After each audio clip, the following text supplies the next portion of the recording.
Welcome back to WGLNA Season 2. We're about ready to start match number 3 of tonight. I'm Clutch, joined by Greetorp and Rookil. Been having some fun this week with a lot of intriguing matches. That last match was a win based on a lot of draws, but Simp was able to take it out. This next matchup is going to be a Nerve who lost to Simple Tinkers, but defeated War and Peace.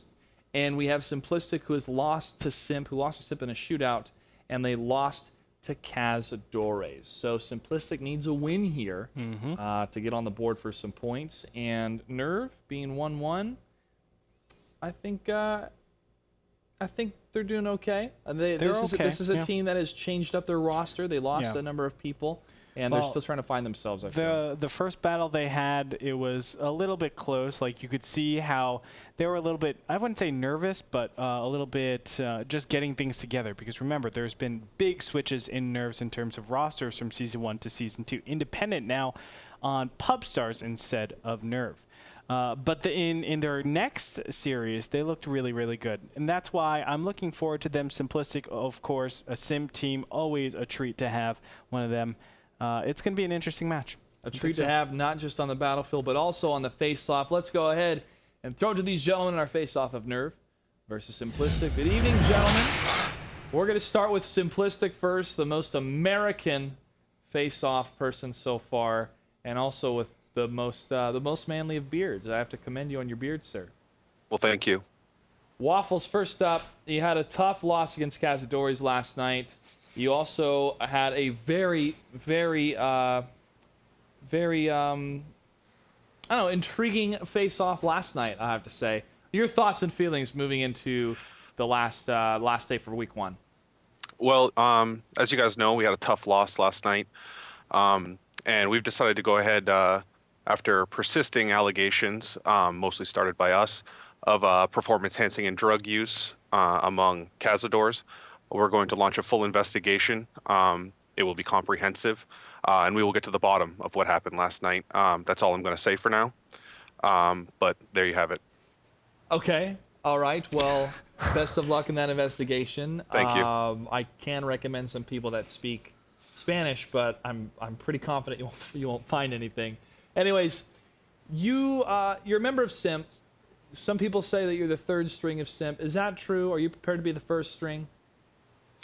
There's a lot of talent in Simp.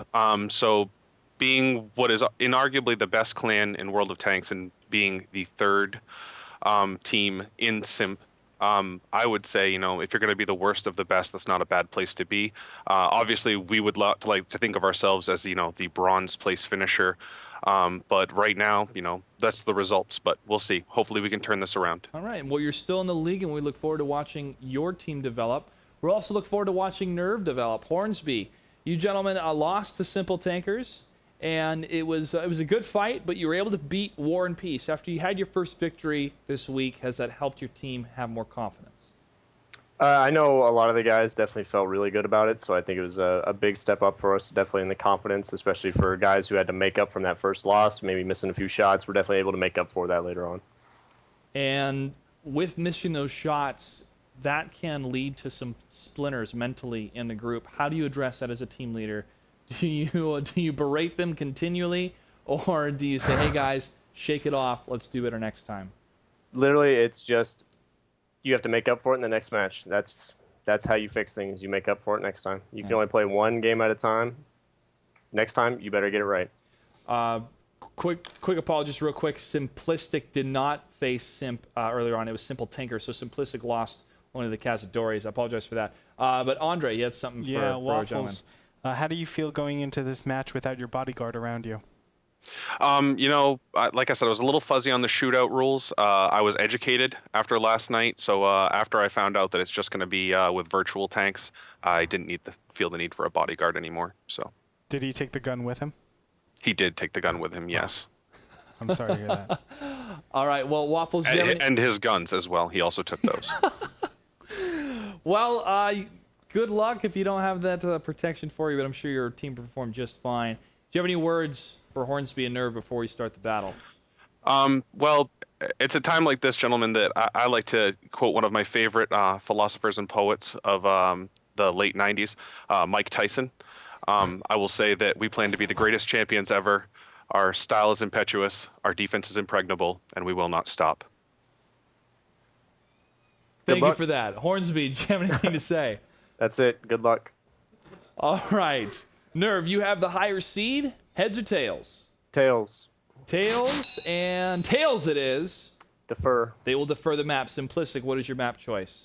We would like Himmelsdorf. Himmelsdorf will be map choice, and what spawn position, Nerve? South. South side Nerve on Himmelsdorf. Simplistic will take the north side. Gentlemen, thank you for your candor, your character, and best of luck. Have fun. Thank you very much, gentlemen. Thank Have a you. good night. Yep. To the south side, we're going to have the blue team. And the blue team is going to be Simplistic. And then the red team to the north will be Nerve. What do we have for tank selection, Greek? 2 1500s, 3 IS-3s for Simplistic. On the other side, we have 2 1500s, 2 IS-3, and a T-32 for Nerve. That T-32 normally means that you're going to try to take advantage of hull down positions, but there aren't many on this map. Yeah, McGirth is that's a funny name. Is checking through the window here. He does see the IS-3 Jen Scott. Oh, shots fired, but they do go right into the ground on his side, but his shot does land. Now Whiskey Dodd will be able to push down to the center of the map here and try to scout anything else. He does see Hornsby in the other T1. And the leader of Nerve does get a couple shots on Whiskey Dodd. 54 out of 115 for the T1 Cunningham as he tries to poke around and see Hornsby, but he does not. He has lost sight of him. But Hornsby will peek out in just a moment. And there he's peeked. Does he get spotted? Or has Whiskey Dodd backed off? No, Whiskey Dodd is pulled into the side of the building. He's going to back up. Pretty much just back and forth, trying to keep tabs on anyone on that west side. Haywood, however, intriguingly enough, has gone up to the hill. And this could be very, very fruitful if he's able to land some shots across the way if McGurr and the rest of his teammates decide to push to the south. Yeah, west side, as we were talking about in the beginning stages, is not a good place to push with. It's a very long hallway, as you can see even over here. Long hallway, you can get shot out and they just back up behind that. Same thing for the tracks. So sending this tier 8 all the way to the hill makes a lot of sense. You still will have, here let me just blow this up a little bit. You still will have shots out from over here on top of the hill straight down this D line, and you will be able to get a positional advantage and start closing up, because these tanks over here can start going through the center and doing a lot of damage, taking more position and just advancing themselves. Haywad does spot Art of War, and Haywad is spotted in return. But no one will go down. That is huge, actually. And that will tell a lot to Simplistic. They might push off of this. I'm not sure. No, it doesn't look like they will. Okay.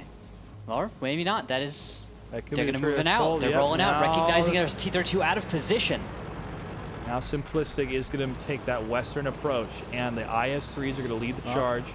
McGirth is the one that's going to be in the front. The IS-3s have not been spotted yet, as the T1 has fell back a little bit behind the wall. Now Hornsby is spotted. Does he see anybody? He only sees Whiskey Dodd. Whiskey Dodd is not going to get those shots necessary to kill that T1. And now McGirth, round the corner. 2 shots are going to fire out, and none of them are going to land, and that is going to be a big opening for Simplistic to get some return fire on these 2 IS-3s. Goon Swarm will take the first shot, and everybody's moving in here, just crossing on over. I mean, the spotting was not on. Hornsby needed to have spots of that push, and now you see the clearest overmatch possible. Down goes the first IS-3 Schoolie, and Jen Scott will be the next victim. Yep, you find where the easiest thing to kill is, and you go for it without exposing yourself too much. Ratzilla gets the revenge kill, though, as the 5100 turns around. Bryant's taking some serious damage. Ratzilla needs to focus his fire. He's focusing on the IS-3s. He's going to be out of shots in a second if he's not already empty. I think yeah, he's definitely Yeah, he's got to be empty. He's not going to be backing up. Oh, he's going to block.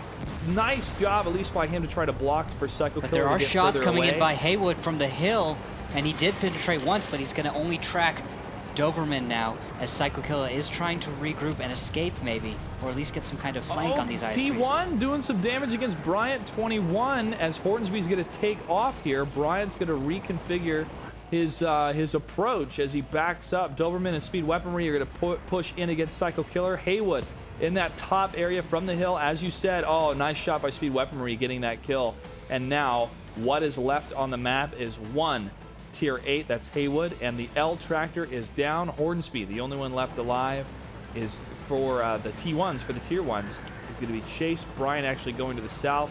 This could be... I don't know if they're going to go for the chase for the kill. Yes, they will. He's going to aim for the T1. Fires, gets the kill. Now only one tank remains per nerve, and that is going to be Haywood. And he is... He could have the map of his life, but I don't think that's going to happen against these tankers. When it comes down to, you just don't have the material to deal damage against 2 IS-3s and a single 5100. You don't have the time to do that. And quite unfortunate. You know, I feel like the 5100s, just the spotting wasn't good enough. They didn't have anything back at home saying, okay, there's a push incoming. They were just playing, I wouldn't even say defensive. They were just playing hiding. Alternatively, Simplistic made a very good call in recognizing the proper approach, and the fact that there was a T-32 on the hill. They had an overmatch. They went for it, and they very properly took the correct route to overmatch on a tank that was on a set of tanks that was too far away to be properly supported. And they kept pushing, and that was important. Instead of just trying to hold back and staying behind cover, they pushed into their enemy. They had the advantage with their shots, got those kills, picked off those tanks, and forced the rest of the enemy teammates to move around the corner and engage on their terms. And that was what was important. The 5100, unfortunately, Ratzilla was... I'll have to go back and see if I can later in the night or at another time why he was trying to trade his shots on the IS-3s instead of focusing down the 5100 first. He was trying to get the consistent fire tanks. He knew the 5100s were empty, and he was going for the tank that was the biggest threat for him. Now, there is merit in going for the 5100s, but there's also merit in going for the IS-3s. It's a choice that teams make, whether they want to get down tanks that are empty and will be reloaded and represent a huge amount of damage, or if they want to get the tanks that have a potential to finish them off before that even happens. He was going to die anyways. I'd rather for my team to take down more of the damage dealer later in the battle. Yeah, that's true. It really matters on how much time and how long the battles go on. So if you think there are going to be multiple battles after this, take out the 5100. But if not, you have to go for the IS-3. Doesn't matter though. Blue base is captured. Simplistic will take battle number 1.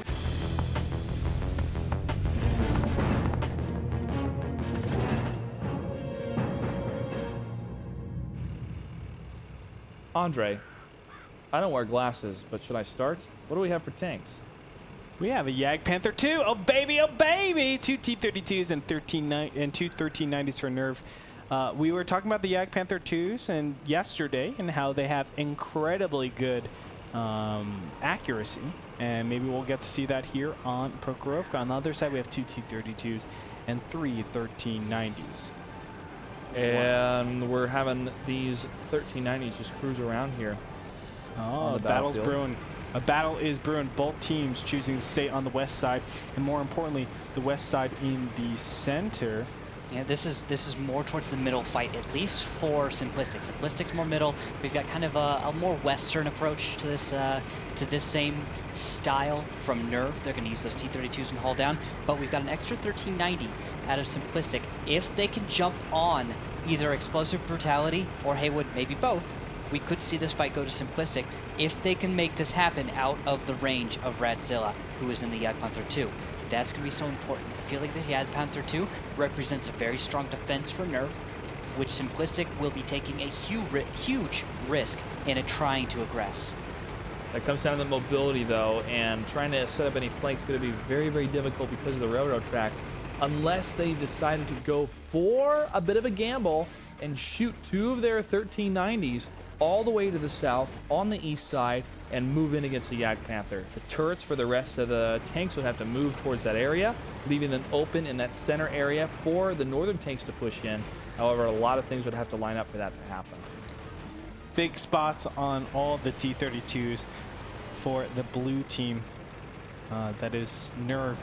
So Simplistic has a good idea of the positioning of their opponents just by good active scouts. The Dodd of that is Whiskey Dodd. Yeah, Whiskey is a very experienced scout.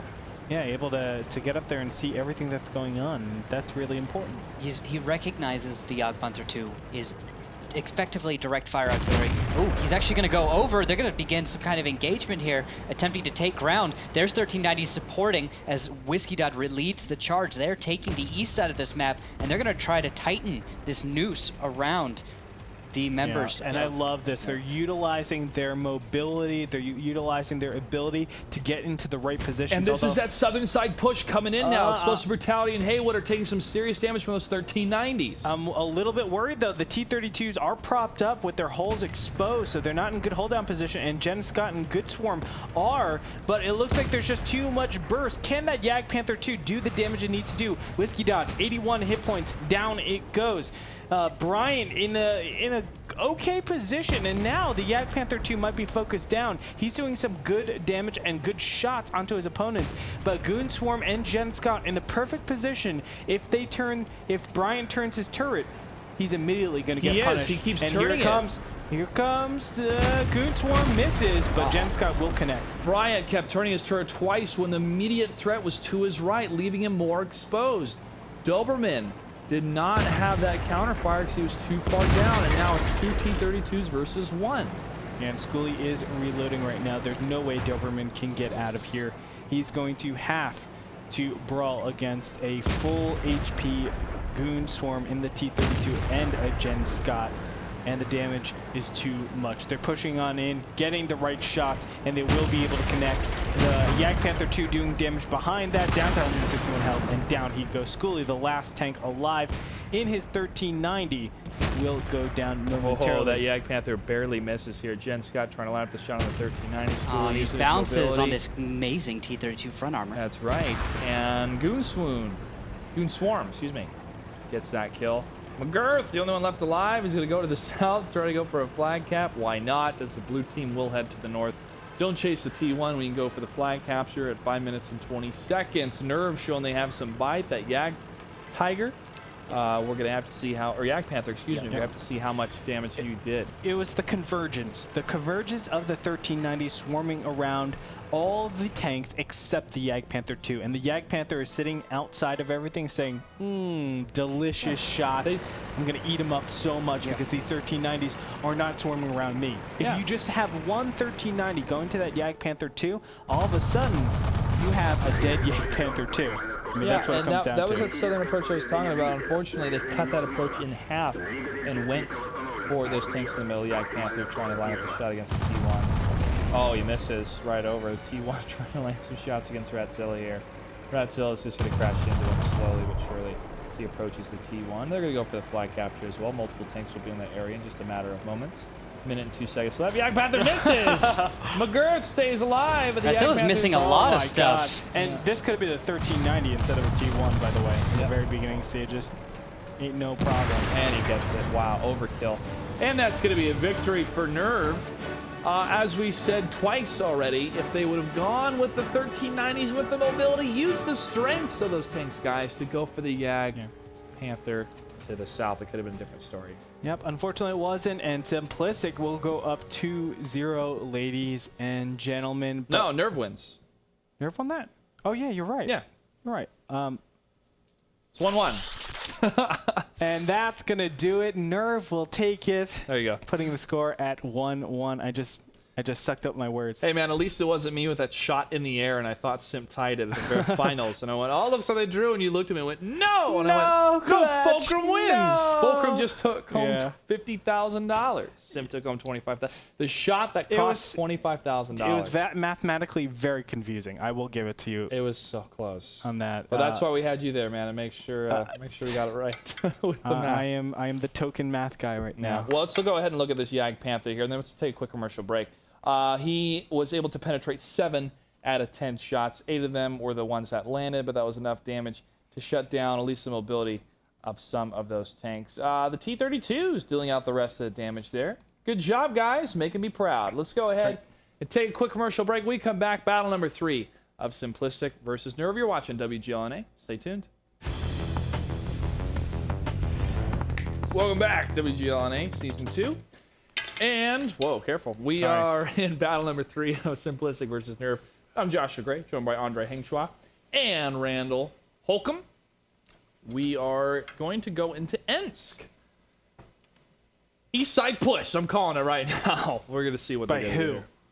Both teams. They're just gonna. Whoa! They're not even gonna wait till they is reloaded. bold. And now, They're gonna Clutch, crash. I've been monitoring your predictions, and you're pretty much 1,000% right. I know. all the time. No, they're gonna have some firefighting here on the city side. They may have push from the south from the blue team halfway through into the Echo quadrant, and they're gonna push a little bit to Really? the. They're playing aggressive mode. Yep. Yellow Swag 420. Okay, we'll see. Let's find out. Let's go ahead and see. jump into the game. Battle number 3 on Ents. Nerve versus Simplistic.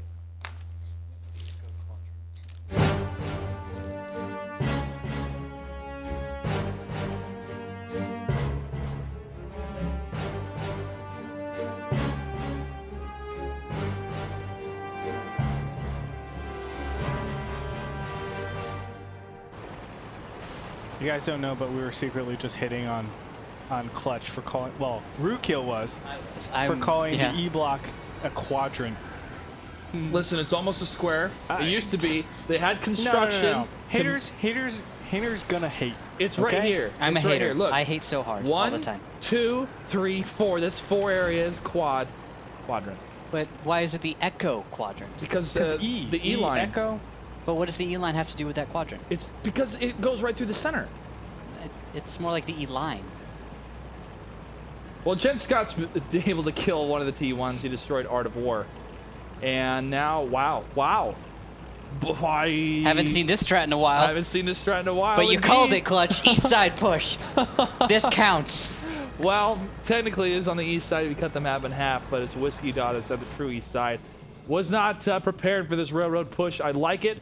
Now, however, this team, these 4 tanks, need to not stop when they get to the end. Otherwise, they'll be bottlenecked and be unloaded upon from both sides if the other team is able to get some crossfire between the tracks. And the now wheels of those tanks are spotted. Haywad takes a huge shot. So does Explosive Brutality. This is a cap fast. This is a cap fast. Simplistic is working very, very well together as a team. Schoolie is staying behind in the 5100, a good tank to have behind to unload some shots from that area if any of these tanks try to move in. 20 seconds on this capture, 18 now as they try to move in. Radzilla and the 5100 turning around the corner, and the IS-3s are going to try to guard the 5100. And there's the shots coming out from Schoolie. Beautiful as Radzilla tries to move in on that side, shutting down the Pershing. Haywood is going to try to move in. Radzilla is able to take down the T1, but Doberman takes down the remaining T1 for the other T1, excuse me, for the blue team, for Nerve. Another shot against Bryant in the 5100. He's going to have to either push in and make a move, get away from the IS-3s, Bryant.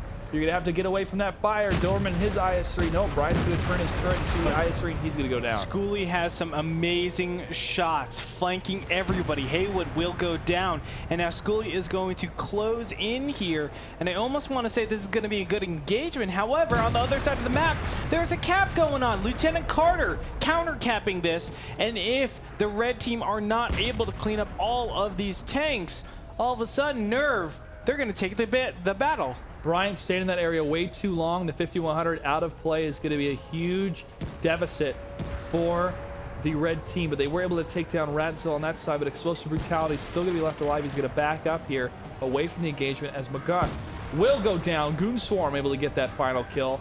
Jen Scott and Goon Swarm can now swarm around the IS-3. Speed weaponry will get shut down. Schoolie, the only one left alive. It's going to be up to him. He does have full health, though. So we go ahead and jump to his tank and probably a full drum. He's going to ram right into that T1. Oh, And they didn't destroy the supplies. Gotta destroy your supplies, But it guys. doesn't matter. Don't matter none. Well, now it's Oh, destroyed. Schoolie taking a big shot. Is he reloaded? He gets 2 big shots, actually. And he is down to around 724 health. Just around there. I don't know why I say it around. He is at 724. He is at 724.1111116.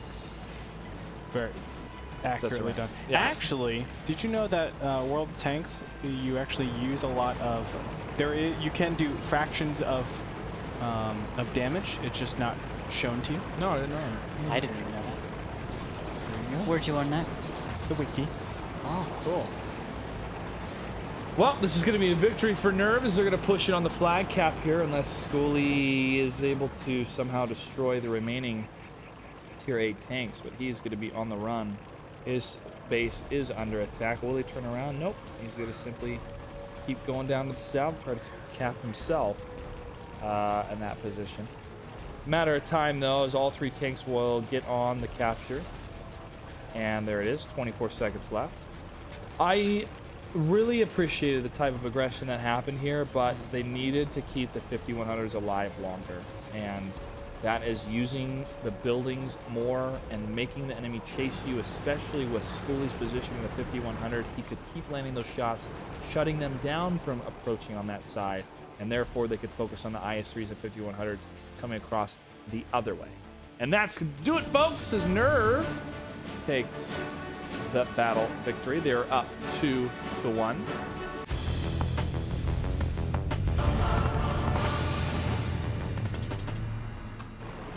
South side, red team, it's going to be Simplistic. North side in the blue, as we see, is Nerve on the screen. And for tanks, Andre, take it away. Oh, clutch. Oh, clutch. 2 T-32s, a Pershing, and 2 1390s. I love this setup. I really like the Pershing. It's grown on me so much. I was not a hater, but I was still in disbelief going into the Season 2, but now Rootkill has completely converted me. You've converted me to T-32s. Look at what I am. I'm just a traitor to my IS-3 brethren. 2 T-69s and 3 1390s for Simplistic. Looking forward to the defensive play because that's what Nerve has to do. They're up 2 wins here, and they just have to win 1 more. And those T-32s will allow that defensive play. The ball's in the court of Simplistic. They need a win here. If it is going to be a draw, the draw will take us to Battle 4, which means that Simplistic would have to win the next game in order for it to be a draw match, taking us to Shootout. If not, if it is another draw after that, it will be a win for them. The Nerve's in a really good spot here, and they can play defensively. And we're seeing the Western push from Speed Weaponry taking the lead here in the 1390 into the rock area, down the Echo line, pushing on the 1, 2, 3 Check out where line. Lieutenant Carter is. Yeah, he is. He's in a great spot for what Simplistic is doing. Now, if you're not seeing or witnessing West Side pushes, then maybe not the best spot, but this is a great spot for him in this battle. It definitely speaks to me, you know, Nerve prepared and watched a lot of Simplistic games. And there's actually blind fire. Whoa! Blind fire where? On him? On Lieutenant Carter. Well, it wasn't necessarily blind. They did scout him. Speed Weaponry. Oh, okay. The thing about the T1 is it does have less view range That's than right. those 1390s. 1390s can actually spot a T1 out at distance if he's out in the open. T1s need bush cover if they're going to attempt to out-scout anything like a 1390 WZ-132, because even though it's a light tank, it still lacks that view range, even though it has some of the best cam on the game. Does it still outrange an L Tractor? No, L Tractor actually has, I think, the farthest view range of any Tier 1. No, I'm saying the 1390. Will it be able to scout the L Tractor?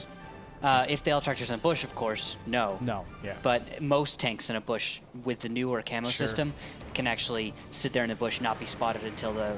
Bush is OP, man. They give you such a very nice bonus there. There's a good reason you should use bush cover if you want to just get the jump on someone. That's right. Well, Whiskey Dodd maybe get the jump on somebody here pretty soon, but he is scouted. He's for a second here by Hornsby. He's not able to see him yet. Not close enough for proxy scouting. Hornsby in a great position himself in the bushes here around that rock cover. And the T-32s are going to be up back a ways to see if anything pops their head up and open close to the flag cap area where they could land some initial hits and get an HP advantage against any of these tanks. Won't be the case, though, because Simplistic's not going to be in dire straits yet. We can see a push in around the 5-minute mark or a little bit after. But Lieutenant Carter will be able to scout anything that does push a little bit closer to those railroad tracks. Whiskey Dodd, however, is going to be a little... Nope, he's not going to go past these rocks here. I thought he was going to go a little Actually, bit farther something down. about Lieutenant Carter. After getting spotted, he pulled back, and he actually doesn't have much vision at all. He's so far into a pit. Actually, he keeps coming out of it every once in a while, but he's so far back into this rocky area that he won't spot anyone until they're pretty much going to pass a line. If you drove a line between Hornsby and Lieutenant Carter, that's the only place where Lieutenant Carter is just going to passively spot someone right now. It's not really that great of a position because he's blind to anyone on the approach to his position. Actually, we see that is that Bryant? Yeah, Bryant is too. moving up on Lieutenant Carter now, and he's just going to get there unspotted.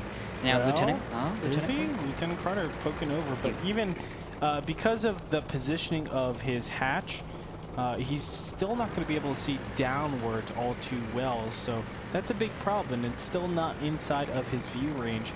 And find out as he is doing the right thing now, but peekaboo pretty soon here. Speed weaponry is just going to kill Carter. Yeah. Yep, We're he's on the gonna way. see Carter go down. No. I don't think Carter's gonna end up getting any health, any value out of his tank, unless if he drives forward, he's gonna And drive there's forward a into a little shot. pit. Boom, got Oh. him. Right before he drives into that pit, speed weaponry goes, take a seat, son. He's going to reload his 1390s. He cruises down the mountain here. Fun fact about the 1390s, they were made all the way into the 80s, and they were actually used in Argentina in the 1980s? 80s as well. Yep. Really? Yep. They're still being Although much more Wow. modern variants up there. And good. I'll have to talk to the chieftain, but I think they did pretty well in the mountainous terrain. Really? Which is why they Oh, were makes using The those areas. performance of French tanks is actually nerfed for game balance. If their gun depression is much, I believe, much less than it was in real life. Really? Inside the game or in the real world? In the game, it has So- much less Yeah. gun depression. compared to the real world. Yeah. Well, I mean, all the American tanks are nerfed because they were. They were the best. They were the They best. had the most freedom. They shot freedom. Well, a tank, for example, that is super nerfed is actually the IS-7. If it performed like it could in real life, it would just wreck people. It would wreck tanks. It's just too advanced a Oh, tank. yeah, well, let's get the Abrams out here. Oh, We'll yeah? see if the Well- IS-7 does well. Oh yeah, well, P-51 Mustang. How Well, about actually, that? there's also talk about the T-110 being nerfed a little bit too hard about its armor, but that's all talk on the forums. But Yeah. no talk Whiskey about Dodd takes down the L tractor. Had to know. It was the Dodd. It was always the Dodd. he knows. That's right. You can't sit there and passively scout the Dodd without him Whiskey knowing. Dodd takes some shots from away. He is tracked. He uses his repair kit. He's going to back up. That's a smarter plan. Back up back to this rock area, this little hill to get under cover. If there's any tank that performs very well, guys, those are the Russian tanks because they held the Eastern Front for a long, long Yeah, time. man. And especially against the German tanks at the time. They were such Beasts, monsters. Tigers, Panthers, They just drove into him sometimes. Hubs, Yeah. Hunters, oh my. In Prohorovka, man. That's where it started. That's where it all started. All right. Art of War is going to cross the Oh. road in the center. I'm sorry. I'm getting all nerd chills from. Look at this movement. Here, I'm gonna make the minimap a little bit bigger on my screen so we Oh, can. you're look. gonna make it much bigger, sir. Yeah, Whiskey, Schoolie, and Speed Weaponry. Look at their movement. They're going to get a Perfect. nice flank on all of these tanks. And what basically Simplistic is saying is be passive. Don't try to go into me. And then since you're going to be pretty static, I'm going to get the beautiful concave on you and surprise you, and your turrets will not be in the right place. I will have the upper hand. Yeah, hopefully Whiskey Dog can lead that upper hand as the two T-69s, Art of War and Doberman, are going to hold the line here. Although Trade some Ratzilla, shots. Oh man, Radzilla could get caught out, and he could just go down. It depends on how close these 1390s get before they're spotted. Speed weaponry is spotted. yes, and that is a lot of time to react here. Ratzilla is going to turn around and say, guys, there are tanks in the south section that are approaching us. Yeah, but Whiskey Dodd and a couple Ratzilla. other shots going in against Ratzilla, landing those hits. Whiskey Dodd has not taken any shots himself. Whiskey's not even in spotted this until push just yet. now. 847 HP on him, but he does see the Pershing, the 1390, and the T-32 of the Goon Swarm. The T-1 from Bryant cruising a little bit closer here. Bryant's still not scouted out either. Bryant will take an awesome bush cover position. Not anymore. Explosive Brutality knows about that, and he will punish. This would have been a great T1. He oh, misses. wow, misses on Bryant. Is that another miss? Holy moly, Bryant! Now it's a hit on Haywood on that shot. Explosive Brutality takes down the T1, and a couple more shots from Speed Weaponry before he goes back. Whiskey Dodd gets lined up for a combo. But he's as not dead yet, falls is he? back, 28 HP. No, he's not dead, but Wow. 20 HP. Not a whole lot left for him. Art of War and Doberman, this is the push that they needed from the 69s to cover the retreat of the 1390s. Yeah, why 1390s didn't will this go happen back a second and ago? retweet. They could have done it a second ago. The reloading happened to 1390s. Miss from Art of War Yep. as Doberman pushes in against Haywood. Haywood 993, another miss from Doberman. The T-32s are holding their line along with the Pershing. Explosive Brutality from the northern area, and the 1390 could push in for a side flank. He won't, though. He'll go back down as Ratzilla moves in to help cover the T-32s. But there's Schoolie, the 1390. So Art many of War misses. needs to push in, but he's still reloading. Schoolie tries to get one hit in, but he falls back as they unload on him. Now, this is the turret war going on between these two teams, trying to focus the tanks on different sections of the approach. So as they focus on that area, they can move in and get the kill, like Art of War just did in the T-69. However, his buddy Schooley, excuse me, in the 1390 just went down, and now the T-32 Jen Scott's going to get lit up as he focuses on Art of War, and Whiskey Dodd at 28 hit points still left alive, and Ratzilla cleans up speed weaponry. Yeah, a lot of misses came down here on this map.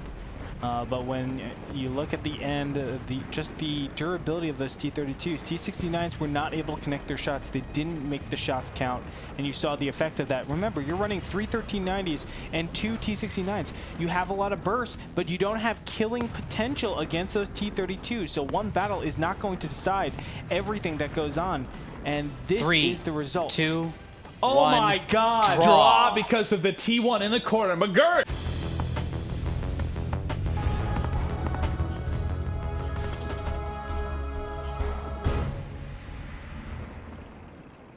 North side, blue side. Blue side is going to be Nerve, and the south side, red side, it's going to be Simplistic. Andre, Tanks. Nerve, 2 T-32s, a Pershing, and two 1390s. Same lineup as we had last battle. The other side, we had 2 5100s, 2 T-32s, and a 1390.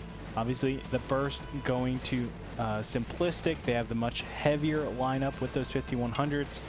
And if we have any west side engagements, it's going to be very easy for the 2 5100s to just mop the floor.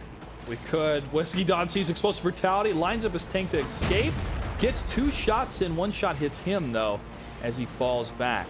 Now, Nerve can play defensive. They can play defensive for the draw and actually win the series. This is in Simplistic's court here to be aggressive. But Nerve's going to shut down that western approach. Ratzilla in the front, along with Explosive Brutality in those 1390s. Another shot from Whiskey Dodd around the corner, but nothing hits.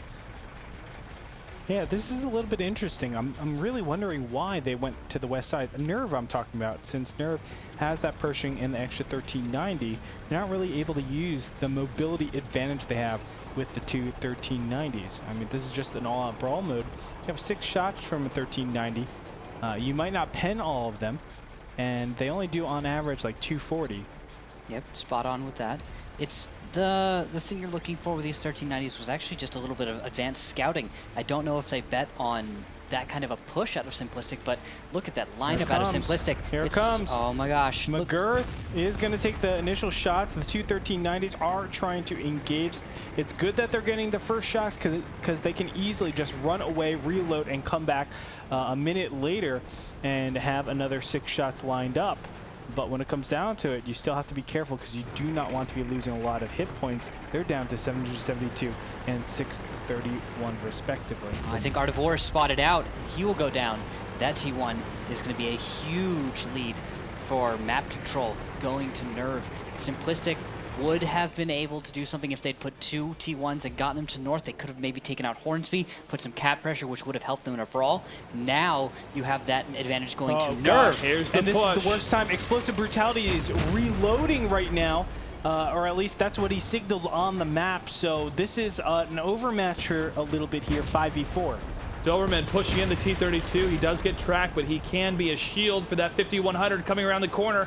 Lining up his shots to the T-32. The other 5100, Schooley, is going to keep going, unloading on the T-32. Good target placement. And the Bryant shot against the 1390 lights him up. The Goon Swarm is surrounded on his side. The 5100s are being executed very, very well here with their shots. Ratzilla, the 1390, is going to get pushed into the back. He's going to fall. And will he go down? No, he's going to get pushed by Whiskey jumps on him. Jumps on him. He's going to take him out. Waits for it and gets a shot. Actually, that one bounced off the turret. Ratzilla does go down. Whiskey Dodd with that aggression. Simplistic showing their teeth. Nerve is going to go down. Gentlemen, we're going to have a shootout. I don't know why they engaged into this. 2 5100s, how are you going to deal with that burst? They're going to kill your tank so fast, and they even took out T-32s first. Those 5100s really came into play here. I'm kind of flabbergasted, really. I wasn't expecting them to actually directly engage. And Hornsby is found by speed weaponry. This is a T1 v T1 fight. And there he goes. Yeah. Ammo racked even. And Lieutenant Carter, the last one left, Brian 21, is reloading, catching up to Lieutenant Carter as we speak. But, you know, there's no way Lieutenant Carter can do anything about it. I'm still very flabbergasted about what just happened. They didn't have a choice in that engagement. They couldn't leave, I don't think, very I easily. agree. They couldn't leave. And it was a brilliant engagement by Simplistic. Yeah. Simplistic takes it. That means it's going to be a draw for the match series, meaning we're going to go into a shootout. Exactly. That's right. Sudden Death Shootout, folks. Nerv versus Simplistic. It's going to be on Malinovka, and it's going to take a little bit for the setup to happen, but as you can see, there is one of the 40-43s, a beautiful example of American artillery spreading freedom across the battlefields, no matter where it goes. And 40 seconds at a time. 40 seconds at a time, so you want to make sure that shot definitely hits. Now, if you were already in this scenario, would you actually go into sniper mode, or would you go into tank destroyer mode? Well, you can't actually go into sniper mode per se, but direct fire mode, TD mode, is an interesting concept. You're going to have the advantage of just going into arty mode, aiming your shot, making sure that you're not going to, you know, mess it up. And of course, if you actually hit one of your own guys, that would be a travesty, because you got to watch out.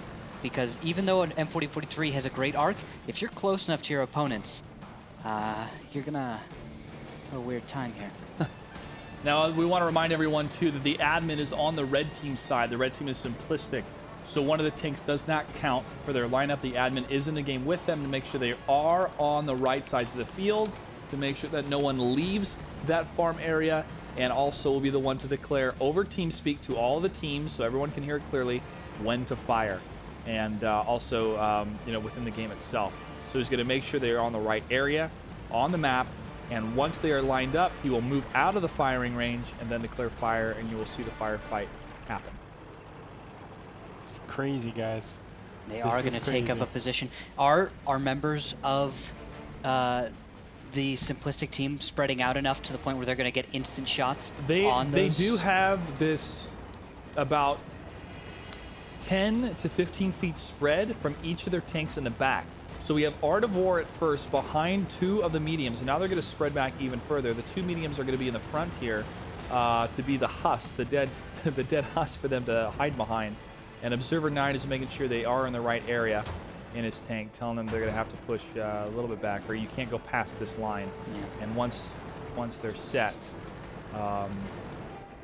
they will not move past that line. Excuse me.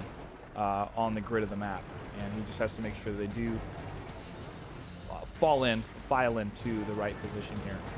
But yeah, they have not really set themselves up yet. They're just waiting for the admin to declare the right area. Megarth has a shot. But yeah, so now if this is going to be their final setup, they have a huge spread of the two IS-3s and the T-32.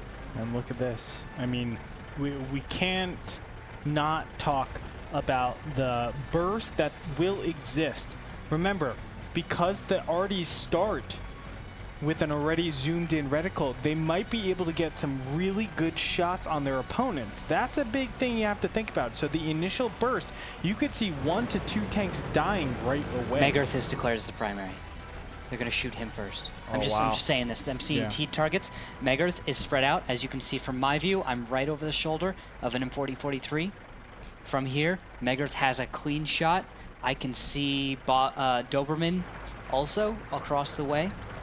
He may look at the other M4043, or they may focus one down. I believe one shot out of a T-32 might not be enough to kill an M4043. Yeah, the Observer, the admin, Observer 9, as you can see on the map, is communicating to both the teams. You circle around in the center, making sure both teams are set up and ready to fire. Once he does leave the firing range, he will declare fire, and then you will see some crazy action, folks. So we've seen how many shootouts so far this week? 4? 3? 3 shootouts this week so far? 2 in the first day, and then 1 yesterday, correct? I think... No, I think 4. We've had more than that. We've had 4, at least 4. Yeah. 2 in the second day. One in the first day, I think. And then now 1 today. We've had a lot of shootouts. That's right, 2 in the second. Yeah, that's killing a lot of teams for points. It is. It's why you want to win in the match series. Yeah. I don't know how this is going to work out. This is 2 artillery pieces. Observer 9. He's out of the way. Expect to fire soon. And he will declare fire as soon as he does. It'll be a firefight between these 2 teams to declare who will be the victor. The last tank standing, the last team standing will take 1 point in the match series. and he is out of the way, folks. Just waiting for the fire to happen here between the two teams. And just waiting. Oh, there it goes. And there it is. Artie Oh goes my down. gosh. Did they even get to fire? I don't they know. did, but it missed. It Oh missed. my gosh! And all of a Huge miss. sudden, like that, a 3v5. And this look is at the charge. insane. And they're aggressing on. Is this going to be enough time for them to burst down a couple of tanks so that they can at least have a manageable 3v3? There's one that goes down. 4v3. Doberman down to 555 hit points. So he's probably the next priority, but Yak Panther 2 is not that nimble. Look at this medium. He actually did damage. Now he's trying to get behind the T-32s. There's Schooley and Art of War are in the surround, focusing on the Goon Swarm as he is targeted. 152 out of 1550. Schooley has one more shot at taking down in the IS-3. He will get the shot in just a matter of moments, and there he goes. Schooley cleans it up. Explosive Brutality, 525. Left, he's trying to take down Bright. He does with one more shot. However, Doberman will have the reload before he does in that T-32. Yak Panther is able to get the kill, but it's 3 against 1. The KV-5 is taking barely any damage, and they will destroy this tank destroyer. The Arties both missed, it seemed, as they overshot the tanks on the map. That's the risk with Artie. New huge reticles, RNG chances to just overshoot. And also, I didn't even get to see, I missed their shots. I must have been looking away at that exact moment. I didn't even see them hit. And that does it. Simplistic are your victors, ladies and gentlemen. They'll be taking 1 match point. I am happy to have seen Artie on the map, but I think 2 already overdid it. It's a little bit too much. If we look at the screen real quick, we'll talk about it. 1 shot fired, 1 splash damage, but 0 damage by Psycho Killa. The other tank, Ratzilla, in his M4043, got the 1 shot off, 538 damage. 2 tier 8 tanks did collectively 500 damage. No bueno. Wow, no bueno at all. Maybe another KV-5 could have been helpful for them to hide behind. Yeah. I agree hide completely. further back. Or I down actually tiering for lower tier Artie, getting like a TOG 2, so you have an even bigger wall, bigger than just the medium ones to hide behind. Maybe, but I even feel like that's a lot of points that you're committing to that. I think you only have 1, and it's actually in the same Sim City as the rest of your tanks. You want them to be together so that your arty is completely encased on all sides. I really think bringing up tiering one of your tier 1s to something bigger that makes a better shield and keeping at least 4 tier 8 heavies allows you to keep your enemy at bay. But also think about it this way. Okay, let's say it was a TOG 2 that we're taking, right? It's a TOG 2 that's 5 extra points that you're adding on to a tier 1. And that means you only have, what is that, a total of 4 points? 4 points for an arty? Is that going to be enough to do damage? Yes. To do a lot of damage. Yes. Think of how drawn out these shootouts have been. Think about it. They've taken minutes to actually come to a conclusion. And if you have enough tanks in that perfect hull down, you bring an artillery piece, even a little one, you just keep hitting over and over those perfect hull down tanks. You don't have to have a lot of HE splash, just enough. Just a high enough tier artillery piece, enough HE pen or heat pen if you pick the right tank. You could actually deal enough damage to really put the firefight in your favor. I don't know. It's just like, that's 9 points that you're committing. But these guys committed a whole lot of points to RT. They committed 18 points, right? This was an outlier, though. I mean, 18 points over. I would rather have 8 points for one of the Arties and another KV-5 instead of the T-32. That's what I would have had. To me, that would have been a better setup. But you know what? Simplistic. They got the win. They took out the Arties very decisively, and then they pushed up. So actually, we record all the team speaks for all these teams. So later tonight or later this week, I'm going to go back and listen to what Simplistic had to say once the Arties exploded, because that was a lot of fun. We're going to take a break. It's going to be our halftime break, so stick around. We'll be back, and we're going to have the next match ready for you, Wreak Havoc versus Bernal Empires. You're watching WGLNA. Don't go anywhere.